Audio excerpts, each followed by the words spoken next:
Hi everyone, and welcome back to yet another exciting week of data analysis in criminal justice. Today's topic is confidence intervals, which is going to be one of the first applications of probability theory that we're going to see. And confidence intervals are all about making inferences. So if you remember from a week or two ago, making an inference from a sample means looking at a sample and using it to try to make some sort of educated guess about the population that it came from. Typically, if you take a sample, you're going to get something called a point estimate. And a point estimate is some single estimate based on the sample you have. So as an example, let's say we're thinking about the average sentence length for robbery in New Jersey. And we have a sample of 100 people who were arrested for robbery. And we found that the mean sentence was 10.6 years. And this is a completely made-up example, by the way, so don't quote me on that. But let's say it's 10.6 years. That's going to be our point estimate. It's our sample's mean, so it's our best guess for what the mean of the population is. But as we talked about when talking about probability theory, we know that sample means can be different from each other just by chance. And so it could be that we happen to get 100 people who had extra long sentences for robbery, we happen to get 100 people who had extra short sentences for robbery, and we really just don't know based on only our sample. All we have is a best guess. And the thing about point estimates, so an estimate that's based on a single sample, is that on average, you're going to end up with the right value.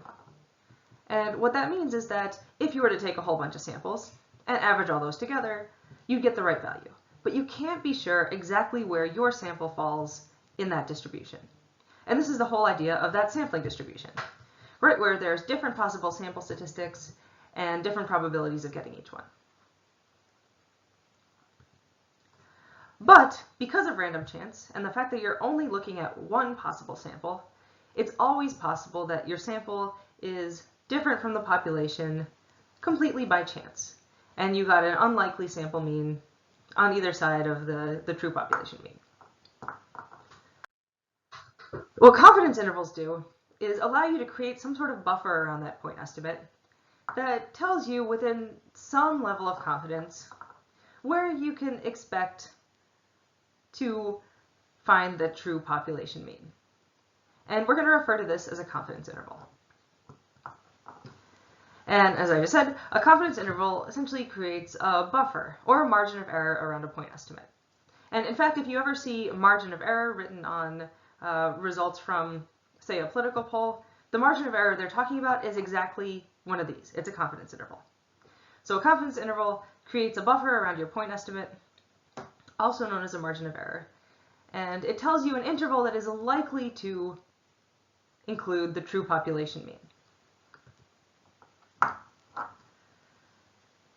So in other words, what range of values most likely includes the true population mean?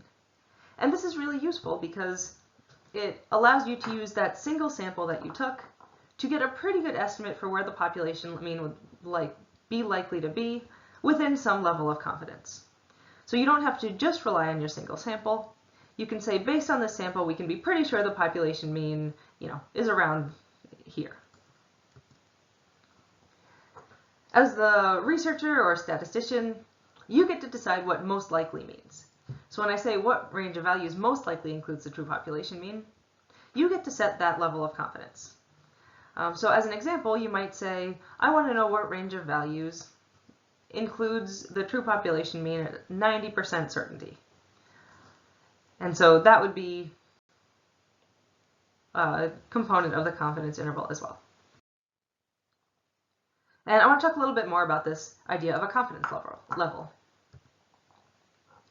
And another way to think of the confidence level is just how sure are you that the interval or buffer that you've created about around your point estimate actually includes that true population mean. And you might describe your confidence interval by saying something like this. We can be 90% confident that this interval includes the population mean. But you could have other confidence intervals as well. Confidence levels as well. And common confidence levels that you'll see are 90%, 95%, and 99%. Which one you want really depends on your purposes. So if you want to be really, really confident about something, you'll choose a higher confidence level. If you're okay with a little bit more wiggle room or variation, you might choose a lower confidence level. But there is a trade-off. And the issue is that the more confident you are, so the higher that confidence level, the wider your confidence interval is going to be.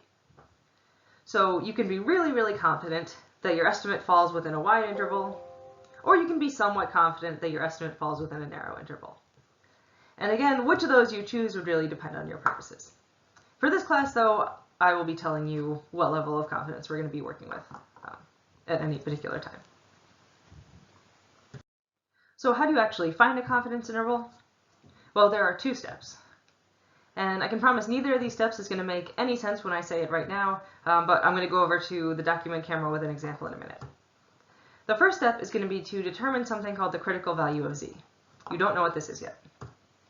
The next step is going to be to use that critical value of z in something called the confidence interval formula, which is also going to take into account your sample mean and the standard error of the population.